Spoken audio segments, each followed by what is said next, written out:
You're in a grocery store, quietly muttering to yourself about your shopping list or your plans for the afternoon, when you suddenly realize someone is watching you.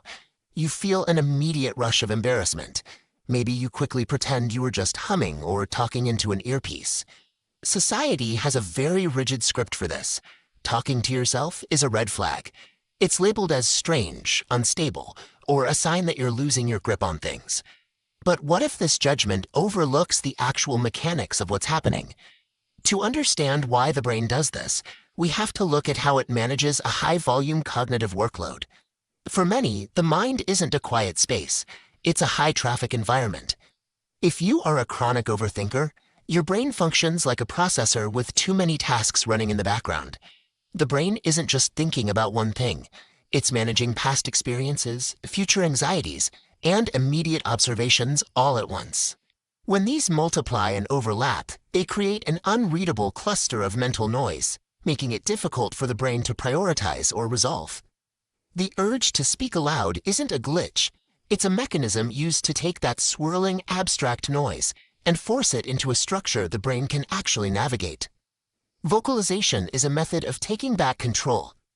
By speaking, you move from being a passive observer of your thoughts to an active organizer of them.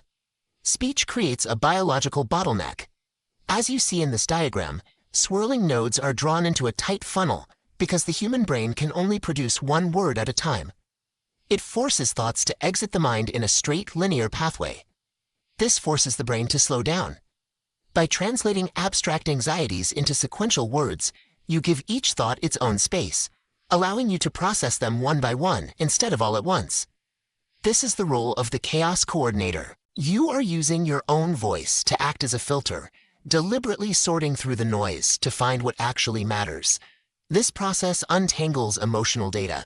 It separates a lingering memory of a past mistake from a practical task you need to finish today. While the world outside is often unpredictable and cluttered, your internal monologue provides a way to maintain a steady, structured narrative. Ultimately, speaking out loud is a mechanical tool. It's the act of turning cognitive plurality into a single, actionable thread. This vocal feedback loop also functions during external problem solving, or when the brain is forced to regulate heavy, immediate emotions. Psychologists call this externalized inner monologue. Research suggests it is a habit frequently found in individuals with high cognitive engagement. This diagram shows the anchor effect. When you speak a task aloud, like find the keys, it creates a solid focal point. This auditory signal helps the brain deflect incoming distraction vectors that would otherwise pull your attention away. The central point stays stable because the sound of your own voice reinforces the objective. It acts as a shield, helping the mind filter out the surrounding environment to stay on a specific logical path. By using this cognitive anchor, the brain can follow a complex thread of logic or search for a specific target, even when the surrounding environment is full of interference.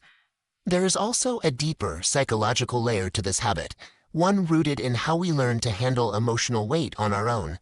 People who talk to themselves often grew up in environments where their voice wasn't heard, or they've experienced situations where their trust in others was broken. These experiences can lead to a specific realization that looking to others for validation is often a fragile strategy. This is where the inner therapist comes in.